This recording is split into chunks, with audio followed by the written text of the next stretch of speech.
नमस्कार. आम्ही नवरा बायको भाग 3 मध्ये आपल्या सगळ्यांचं हार्दिक स्वागत. मित्रांनो, आपली जबाबदारी काय माहिती आहे?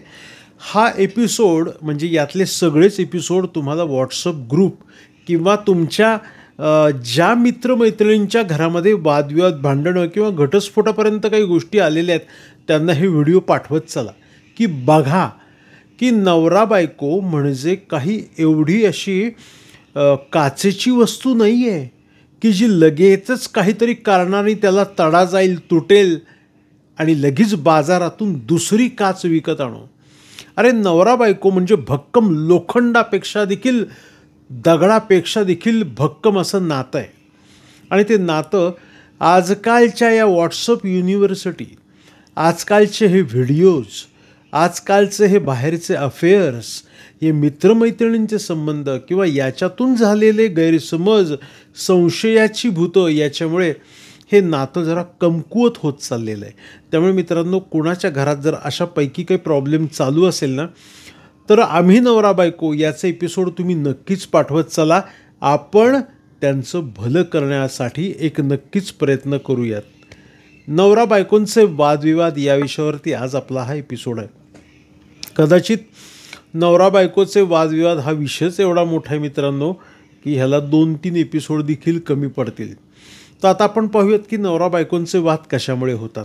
एक पहिली गोष्ट मी तुम्हाला सांगतो की आपल्याकडे पूर्वीपासून अशी एक पद्धत मी आई, आजी, आजोबा यांच्याकडनं ऐकली की समोरचा माणूस जर रागराग करत असेल, समोरचा माणूस चिडचिड करत असेल, आग आहे तो, तू पाणी हो, कुणीतरी विझवईल. पण तू जर समोरचा आग आहे आणि तू जर आग झाला तर दोन्ही जाळून खाक होतील. हा पॅटर्न जर घरात आपण नवरा बायकोंमध्ये राबवला तर काय होईल? हे घटस्फोटाचं प्रमाण, वादविवाद, भांडणाचं प्रमाण बंद होऊन संसार सुखाचा होईल.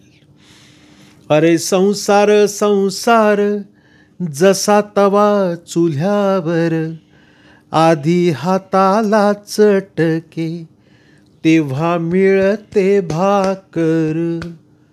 आधी हाताला चटकेत संसाराच्या कष्टाचे आणि मग पुढे भाकर आहे. म्हणजे भाकर कशी गोड आहे. जगात भाकरी जी आहे ना ती अतिशय सुंदर आहे.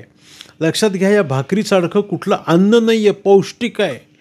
आणि आता या भाकरीला एकेकाळी कालबाह्य केलं होतं, आता तीच भाकरी डाएटमध्ये आली, अशी ही भाकर आहे. आणि संसाराची गोडीसुद्धा या भाकरीत आहे म्हणून म्हणलेलं आहे. त्यामुळे लक्षात ठेवा, तुम्हाला कुठल्याही पद्धतीने एकमेकांवरती वादविवाद, भांडणं चालू असतील तर एकाने शांत राहा, ऐकून घ्या, सल्लामसलत करा. मी मागच्या एपिसोडमध्ये सांगितलं, तुम्हाला सल्ला द्यायला AI नको आहे, सल्ला मागायला वकील नको आहे, ज्योतिषी नको आहे, कोणी नको आहे. तुमच्या घरातच तो बसलेला आहे. कदाचित तो गावाकडे असेल किंवा एखाद्या बेडरूममध्ये असेल. तो आहे तुमचा आई आणि बाप. हेच मेन तुमचे सल्लागार आहेत. आता प्रॉब्लेम काय सुरू झाला आहे, IT इंडस्ट्रीमुळे किंवा या आता सगळेजण शिकलेले आहेत, नवरा बायको सगळेजण कमवत आहेत, त्याच्यामुळे आईवडील बरोबर नाही आहेत. आईवडील बरोबर नसल्यामुळे काय झालं आहे, घरामध्ये डायरेक्ट टोकाचे निर्णय. मी कमवते, तू कमवतोय, जाऊ दे विषय, मी आता घटस्फोटच घेते. काहीही झालं तरी पूर्वी काय असायचं, आई म्हणायची, बाळा तू माझ्यासमोर बस, सूनबाई तू माझ्यासमोर बस, मी तुला सगळं समजून सांगते नक्की काय झालं. हे पूर्वी काउन्सलर घरात होते हो, फुकटचे कन्सल्टंट, तज्ज्ञ.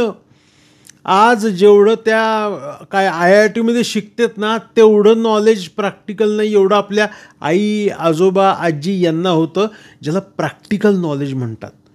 त्यांना अनुभव होता.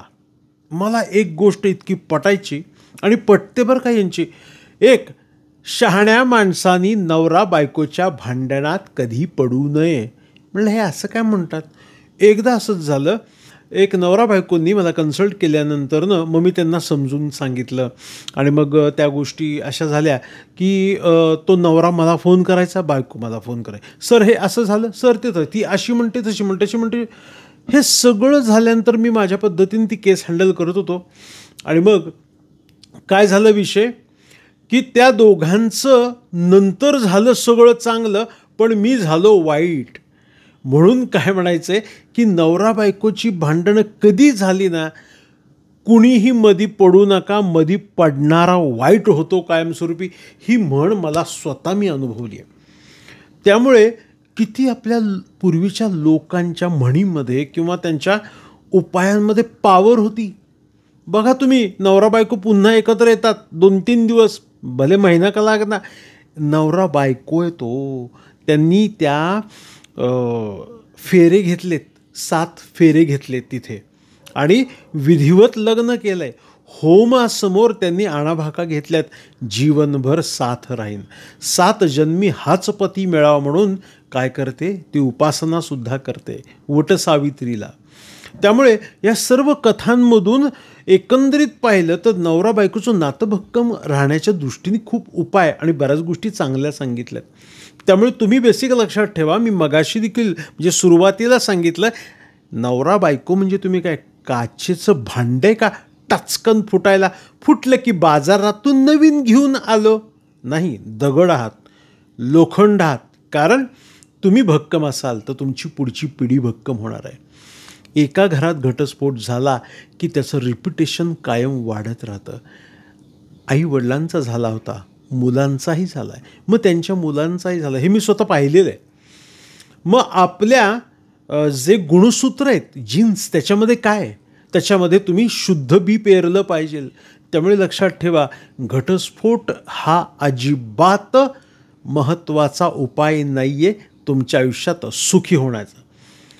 मी लिहून देतो, ज्यांचे ज्यांचे घटस्फोट झालेत आणि विनाकारण घेतलेत, नवरा पण सुखी नाही, बायको पण सुखी नाही, ते प्रत्येकाने आपापली लग्न केली आहेत. माझ्याकडे सेलिब्रिटी पण आहेत, गायक आहे, संगीतकार आहे, इंजिनियर आहे, डॉक्टर आहे, IT वाले तर काय काळजीच नाही, इतके उदाहरणं माझ्यासमोर आहेत. त्यामुळे लक्षात ठेवा, तुम्ही नवरा बायको ना, पहिली गोष्ट मी असं सांगतो, 2 विरुद्ध टोक आहेत. लोहचुंबक जोडल्यावर काय होतं, अपोजिट अट्रॅक्शन होतं. म्हणून कुंडली जुळताना नाडी समान नकोय. एक नाडी आली की विवाह करायचा नसतो राजांनो. एक नाड, एक ब्लड ग्रुप. का सांगितलंय की विरुद्ध पाहिजे, विरुद्ध असेल तर जुळतंय. इथं कुंडली पाहणे म्हणजे कालबाह्यच झालेलं आहे. काय कशाला कुंडली बघायची आहे, लव्ह मॅरेज केलं, विषय संपला, आम्ही बघू, वर्षभरात पुन्हा आपापल्या घरी जातात.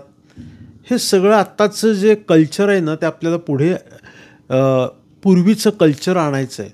पूर्वीचे रीतिरिवाज, नीतिनियम यांना इतकं सायन्स भक्कम होतं, ते आता आपल्या सगळ्यांमध्ये आणायचं आहे. त्यामुळे बेसिक तुम्ही लक्षात ठेवा, तुमच्या घरात जी वादविवाद भांडणं होत आहेत तिथे कुठेतरी पॉज घेणं गरजेचं आहे. जेव्हा आग लागते ना, त्यावेळेला आपल्याला काय सांगितलं तर इलेक्ट्रॉनिक वस्तू किंवा तिथला जो काही इलेक्ट्रिकचा सप्लाय तो बंद करून टाका, कारण आग भडकू शकते. सिलेंडर बाहेर काढा, रॉकेलचे डबे बाहेर काढा, कुठे जर आजूबाजूला गाड्या 2 व्हीलर असले तर बाजूला काढा. आगीला लागणारं सगळं बाजूला काढलं की आपोआप होतं. आता काय झालं आहे, वादविवादाचं मेन कारण मला असंही दिसतं की हे आमचं काही ऐकत नाही आणि हिला काही सांगितलं तर ती ऐकून घेत नाही. याच्यामध्ये बेसिक लक्षात ठेवा, मी प्रत्येक पुरुषांना कन्सल्टिंगला आल्यावर सांगतो, तुमच्या घरातल्या लक्ष्मीचा सल्ला तुम्ही घ्या. लक्ष्मी 3 आहेत तुमच्या घरात, तुमची आई आहे, बायको आणि मुलगी आहे, बहीण आहे. सल्ला घ्या, कारण लक्षात ठेवा, स्त्रीचं जे एक माइंडसेट दिला आहे ती पूर्ण विचार करते चारी बाजूनी आणि पुरुष फक्त एकांगी विचार करतो. पटपटपट निर्णय घेऊन ही वस्तू आणायची, घेऊन टाकली, मोठा टी व्ही आणला. अरे पण तो मोठा टी व्ही घरात तुला किती डिस्टन्स मिळतोय, हे मोठा काय 50 इंची टी व्ही आणला, पण तुझं हॉलच 10x12 आहे, मग तो सेव होईल का? तो विचार त्या घरातल्या महिलेचा आहे. त्यामुळे प्रत्येक पुरुषांनी लक्षात घ्यायचं की आपल्या बायकोला विचारून केलेलं काम आणि सल्ला हा अतिशय फायदेशीर ठरलेला आहे आणि ठरतोच.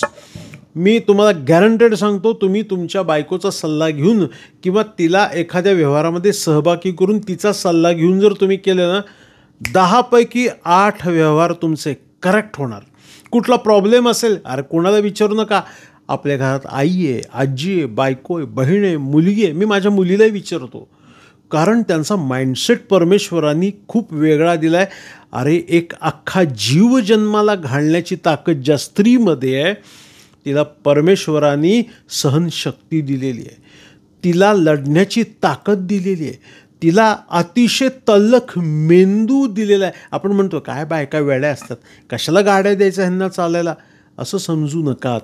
प्रत्येकाची वेळ आल्यावर प्रत्येकजण आपापल्या पद्धतीने रिॲक्ट करत असतो आणि तसं वागत असतो. त्यामुळे वादविवाद भांडणं होत असतील तर शक्यतो एकाने शांत राहावं आणि दुसऱ्याने काय करावं, वादविवाद भांडणं का होत आहेत याची मुळं कापून टाकली पाहिजे. तुम्हाला महत्त्वाची टिप्स देतो आणि प्रत्येक प्रोग्राममध्ये एंडला ही टिप्स असणारे. प्रोग्राम 10 ते 12 मिनटाचाच असणार आहे. खूप मोठा झाला की बोर होतो, पण आपला प्रोग्राम बोर होत नाही आहे, कारण आम्ही नवरा बायको. यामध्ये बेसिक लक्षात ठेवा की आता तुम्ही काय करायचं की एकमेकांशी संवाद वाढवा. हा जो जरा मी लांबच ठेवला आहे, हा जो आहे ना शत्रू आपल्या घरातल्या सगळ्यांचा आणि तेवढाच मित्र, घरात आल्यानंतरनं तुम्ही तुमचा मोबाईल स्विच ऑफ नाही करू शकत, पण निदान इंटरनेट तरी बंद करा. कॉल तर आपल्याला घेतलेच पाहिजे. त्यामुळे घरात आल्यानंतरनं याचं इंटरनेट बंद करा आणि तुम्ही घरातल्या लोकांशी कनेक्ट व्हा. तुम्ही आम्हाला वेळ देत नाही, तुम्ही आमच्याकडे बघत नाही, तुम्ही आमच्या मनाप्रमाणे करत नाही, तुम्ही आमच्याप्रमाणे वागत नाही, तुम्ही आलं की मोबाईल घेऊन बसता, लॅपटॉप घेऊन बसता, तुम्ही असं करता, तुम्ही तसं करता. हे सगळं बंद करायचं आहे आजपासून. हे लक्षात ठेवा. वादविवादाचं सध्याचं मूळ ही ॲडव्हान्स टेक्नॉलॉजी आहे आणि हे मिळालेलं अनलिमिटेड इंटरनेट आहे. देवा, इंटरनेट आहे. इंटरनेटशिवाय तर आता आपल्याकडं OTP येत नाही, बँकिंग त्याला, त्यामुळे इंटरनेट जगातून नाहीसं होऊ दे आपण म्हणू शकत नाही. निदान तुम्ही एवढी गोष्ट करा की नवरा बायकोंचे वाद कमी करण्याच्या दृष्टीने आपण संध्याकाळी घरी आल्यानंतरनं फॅमिलीशी एकरूप होऊ, त्यांच्याशी बोलू, गप्पा मारू. मोबाईल नको, एकत्र TV पाहू शकता, एकत्र जेवण करू शकता. आज दिवसभरात काय झालं हे अतिशय थोडक्या शब्दात तुम्ही त्यांच्याशी शेअर करू शकता. म्हणजे ती घरातली जी होम मिनिस्टर आहे ती म्हणणार, माझे मिस्टर घरात आल्यानंतरनं दिवसभरात काय झालं ते सगळं सांगतात. माझे मिस्टर इतके चांगले आहेत की सगळं त्यांचं आयुष्य क्लिअर एकदम लख्ख असतं, नंतर हे आम्हाला काही सांगतच नाहीत, या सगळं लपवून ठेवतात. असं सगळं बंद होईल. मी तुम्हाला सांगतो, तुमची सगळी पानं म्हणजे ओपन पाहिजे. त्याचं कारण असं आहे, घरातलं ते अर्धांग आहे. अर्धांगिनीपासून जर तुम्ही काही लपून ठेवत असाल, कधीही यशस्वी होणार नाही. पुरुषांनो, हे वाक्य लक्षात ठेवा. तुमचं अर्ध अंग हेच तुमच्यापासून लांब आहे, मग काय उपयोग. म्हणून ही अर्धांगिनी जी आहे ती एक लक्ष्मीचं स्वरूप आहे. त्यामुळे लक्षात ठेवा, आपल्या घरातले वादविवाद भांडणं कमी करण्यासाठी पहिली गोष्ट अशी आहे की तुम्हाला नवरा बायकोंना एकत्रित संध्याकाळी रोज फिरणं हे अतिशय महत्त्वाचं आहे. सकाळचं किंवा संध्याकाळचं वॉकिंग करा, काहीतरी स्पोर्ट, बॅडमिंटन खेळा, छोट्या छोट्या गोष्टी करा. कारण हे करण्याचं मूळ उद्देश असा आहे, वादविवाद भांडणं कमी होऊन तुम्ही एकमेकांना वेळ द्यायला चालू कराल, तुमचं बॉन्डिंग वाढेल. घटस्फोटाचा राक्षसाला लाथा मारून आपल्या आयुष्यातनं बाहेर काढून टाकायचं आहे. तुम्ही एकत्रित या आणि या सगळ्या गोष्टी नक्की करा.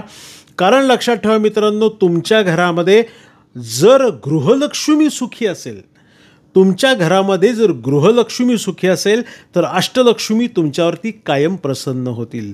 व्हिडिओ कसा वाटला कमेंट बॉक्समध्ये टाका. भेटूयात पुढच्या शुक्रवारी. शुभम भवतु आणि शुभ आशीर्वाद.